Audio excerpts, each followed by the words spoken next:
Camera Waseem and welcome to dream classes. इस video में हम बात करने वाले हैं क्लास 10th मैथमेटिक्स के एक्सरसाइज नंबर 1.1 से क्वेश्चन नंबर 4 के बारे में। So let's read the question. Given that HCF of 306 and 657 is equal to 9. Find LCM of 306 and 657. अब हमें क्या करना है, मैंने आपको प्रीवियस वीडियो में एक फॉर्मूला बताया था कि HCF multiplied by LCM is equal to product of two numbers. अब यहाँ पर हम डिस्कस कर रहे हैं कि ब्रैकेट में जो दो वैल्यूज़ लिखी हुई आई हैं, इन नंबर का HCF जो है वो 9 गिवन है। तो हमारे पास जो टू वैल्यूज़ की हम यहाँ बात करते हैं प्रोडक्ट ऑफ टू नंबर, तो वो ये दोनों नंबर हैं। किसी क्वेश्चन में प्रोडक्ट ही डायरेक्टली गिवन होता है कि product of two number is, तो वहाँ पर क्या होता है, हमको मल्टीप्लाई नहीं करना होता है। बट यहाँ पर हमारे पास वैल्यूज़ हैं, HCF है एंड हमको यहाँ पर LCM फाइंड करना है।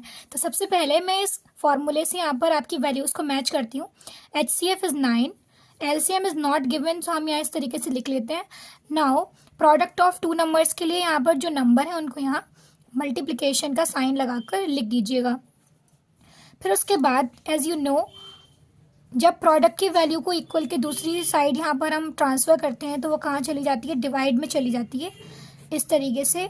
और यहाँ 9 से आप किसी भी एक वैल्यू को डिवाइड कर दीजिए तो यहाँ पर इसका आंसर आ जाएगा 306 एंड मल्टीप्लाई के बाद आप यहाँ लिख देंगे 73, बिकॉज 9 ने इस नंबर को 73 टाइम्स डिवाइड किया है।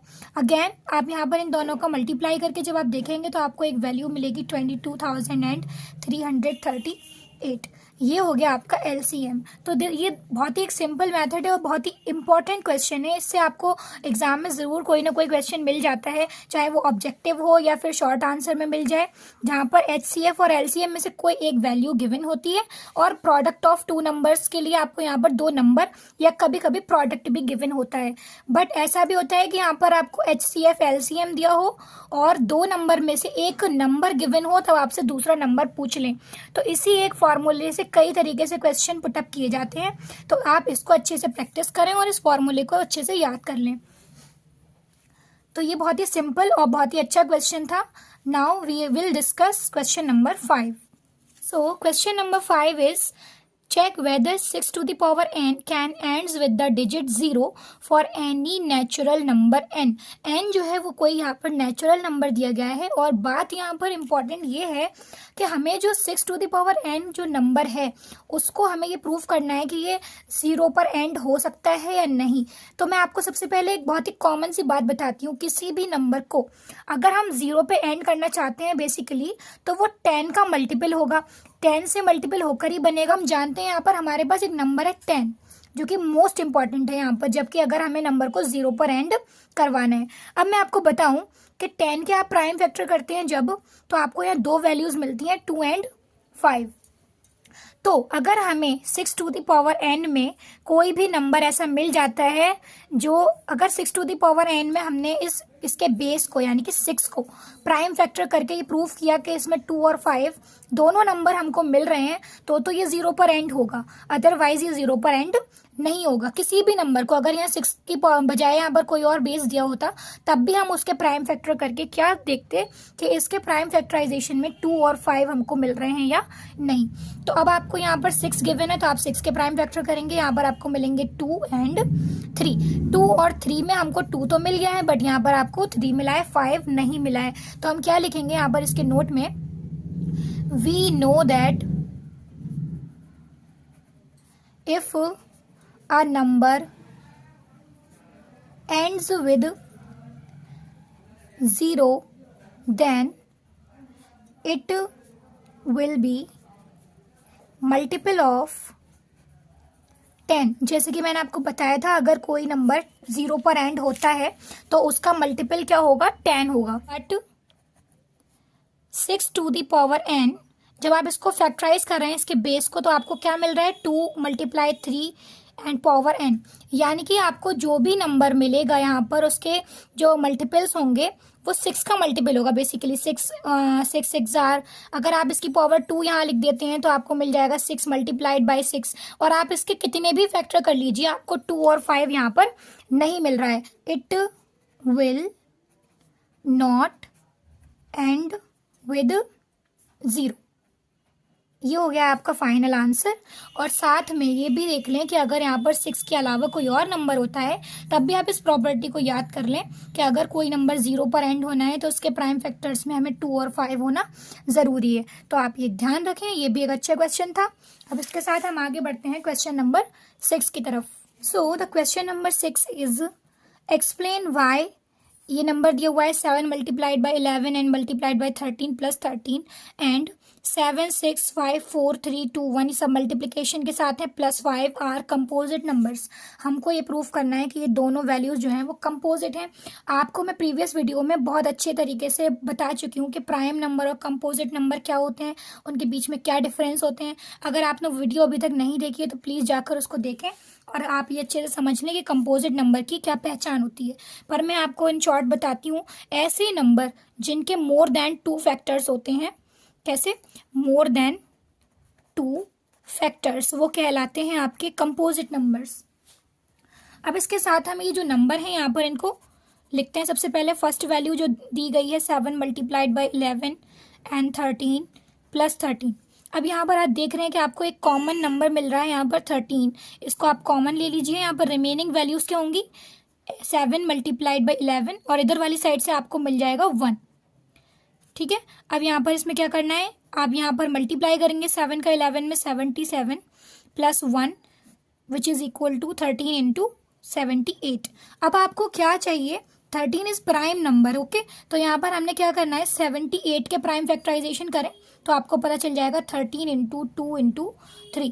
तो ये जो है आपको अगर समझ में नहीं आया तो इस तरीके से देख लीजिए, 78 के आपने प्राइम फैक्टर करे, आपने 13 के टेबल में इसको देखा है, फिर आप 2 से डिवाइड कर दीजिए, फिर आप 3 से डिवाइड कर दीजिए, तो ये आपके मिल गए हैं प्राइम फैक्टर्स। अब बात ये है कि यहाँ पर अगर सारे नंबर 13 मिल जाते या कोई एक से नंबर मिल जाते तो ये एक प्राइम नंबर होता, क्योंकि उसका ओनली 2 फैक्टर होते, 1 एंड इट्ससेल्फ। प्राइम नंबर के कितने फैक्टर होते हैं, 1 एंड इट्ससेल्फ। अगर यहाँ पर हमको सेम वैल्यूज मिल जाती तो हम कहते कि ये एक प्राइम नंबर है, बट यहाँ पर हमको डिफरेंट वैल्यूज मिल रही हैं तो हम क्या कहेंगे, this is a composite number. इस तरीके से आपने क्या करना है, इसको प्रूफ कर देना है। अगर आपके प्राइम फैक्टर डिफरेंट आते हैं तो वो कंपोजिट प्रूफ हो जाएगा, और अगर यहाँ पर आपके प्राइम फैक्टर किसी एक ही वैल्यू में आते हैं तो आप समझ जाइएगा कि आपका प्राइम नंबर है। तो इसी तरीके से आप इसका सेकंड पार्ट प्रूफ करिए। ये फर्स्ट पार्ट था। अब सेकंड पार्ट में क्या दिया है, आप यहाँ पर देख सकते हैं कि यहाँ पर कॉमन वैल्यू है हमारे पास 5, तो 5 को हमने यहाँ कॉमनली लिख लिया है और यहाँ रिमेनिंग वैल्यूज़ को लिख लीजिए। 7 मल्टीप्लाइड 6 4 3 2 एंड 1 प्लस 1। यहाँ से 5 को कॉमन लेने के बाद क्या बचेगा, यहाँ 1। नाउ 5 मल्टीप्लाइड बाय, सभी वैल्यूज़ को मल्टीप्लाई करके देखेंगे तो यहाँ मिलेगा 1008 प्लस 1, यहाँ मिल जाएगा 5 मल्टीप्लाइड बाय 1009। अब यहाँ पर आप देख रहे हैं 5 भी एक प्राइम नंबर है, 1009 भी एक प्राइम नंबर है, लेकिन ये दोनों वैल्यूज़ अलग अलग है। मैंने अभी बताया था, अगर इसका मल्टीप्लिकेशन करके आप कोई वैल्यू फाइंड भी यहाँ कर लेते हैं मान लीजिए, तो आप उसके प्राइम फैक्टर करके इतना तो बता सकते हैं कि ये दोनों, मतलब इसके जो प्राइम फैक्टर हैं वो कैसे डिफरेंट हैं। तो आपको क्लियरली यहाँ पता चल रहा है कि ये भी एक कंपोजिट नंबर है, क्योंकि इसके मोर देन 2 फैक्टर्स हैं, क्योंकि 1 तो हर एक नंबर का फैक्टर होता है, उसके अलावा यहाँ पर हमें 2 अलग अलग वैल्यूज मिल गई हैं, तो क्या हो गया, मोर देन 2 फैक्टर्स हो गए। इसी वजह से हमने इसको क्या दिया, this is a composite number.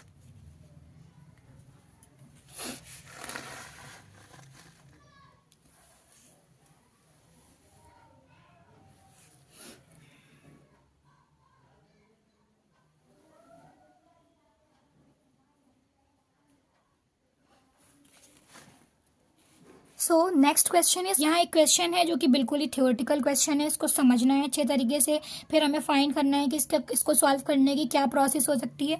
तो आप इसको रीड करें सबसे पहले। There is a circular path with respect to Sonia takes 18 minutes to drive 1 round of the field while Ravi takes 12 minutes for the same directions. After how many minutes will they meet again at the starting point? अब ये बहुत simple बात है, क्या कह रहे हैं, ये मेन चीज़ें हैं नोटिस करने की. मीट अगेन विच मीन्स यहाँ पर इसके मल्टीपल्स चलते जाएंगे और हमें ढूंढना है कि ये दोनों कब मिल सकते हैं. अगर हमें ढूंढना है कि इन दोनों की सेम वैल्यू कब आएगी, तो इसका मतलब ये हुआ हमको ये ढूंढना है यहाँ पर एलसीएम. एलसीएम का काम यही होता है, lowest common multiple, which means कि हमें 18 और 12 के मल्टीपल्स में से कॉमन वैल्यू ढूंढनी है जो कि लीस्ट हो, सबसे कम हो, यानी कि जो सबसे पहले हमें कॉमनली मिल जाए. अब हमें क्या करना चाहिए, एलसीएम फाइंड करना चाहिए. एक तो बहुत ही सिंपल मेथड है कि आप चाहें तो इसका आप क्या करें, कॉमन मल्टीपल्स निकाल कर सकते हैं, अदरवाइज आप इसके प्राइम फैक्टर कर लीजिए. 18 के हमने प्राइम फैक्टर किए, 2 9s are 18, 3 3s are 9 and 3 1s are 3. And the second value is 12, 2 6s are 12, 2 3s are 6 and 3 1s are 3. HCF and LCM आपको पहले के क्वेश्चंस में क्वेश्चन 1 2 वगैरह में आप सॉल्व करते हैं. अगर इसमें किसी को समझने में दिक्कत हो रही है तो आप प्रीवियस वीडियोस को ज़रूर देख लीजिएगा.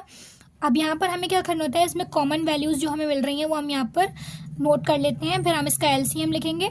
अगर जो आपको पेयर कॉमन मिला है उसमें से आप एक एक वैल्यू लिखते जाइएगा, 2 × 3. अब इसके बाद जो रिमेनिंग वैल्यूज़ हैं वो भी हम यहाँ पर लिख देते हैं. अब यहाँ मल्टीप्लाई करिए, 2 3s are 6, 6 3s are 18, 18 2s are 36, which is very simple. इसका मतलब है कि ये दोनों लोग जो हैं 36 मिनट्स पर आपको अगेन एक ही सेम पॉइंट पर मिल जाएंगे. तो अलग अलग लोग जो है अलग अलग टाइम के हिसाब से चल रहे हैं. फिर हमें क्या करना है, इनका कॉमन पॉइंट ढूंढना है. और कॉमन पॉइंट हम कैसे ढूंढ के दिखाएंगे, अगर आप इनके नेक्स्ट राउंड में देखेंगे तो अगेन यहाँ 18 प्लस होगा, अगेन 18 प्लस होगा, और इधर वाले पर्सन के लिए 12 मिनट्स बढ़ते जाएंगे. फिर हमें क्या देखना है, इन दोनों के लिए कॉमन पॉइंट ढूंढना है, तो विच इज़ LCM. तो ये आप ध्यान रखें, अगर इस तरीके का क्वेश्चन आता है तो आप हमेशा वहाँ पर LCM फाउंड करते हैं. तो ये हो गए आपके क्वेश्चन नंबर 4 to 7 सॉल्यूशंस. अगर आपको ये वीडियो अच्छी लगी हो तो प्लीज़ इसे लाइक करें, शेयर करें अपने फ्रेंड्स के साथ, और ऐसी वीडियोस देखने के लिए हमारे चैनल को सब्सक्राइब करें. Thank you.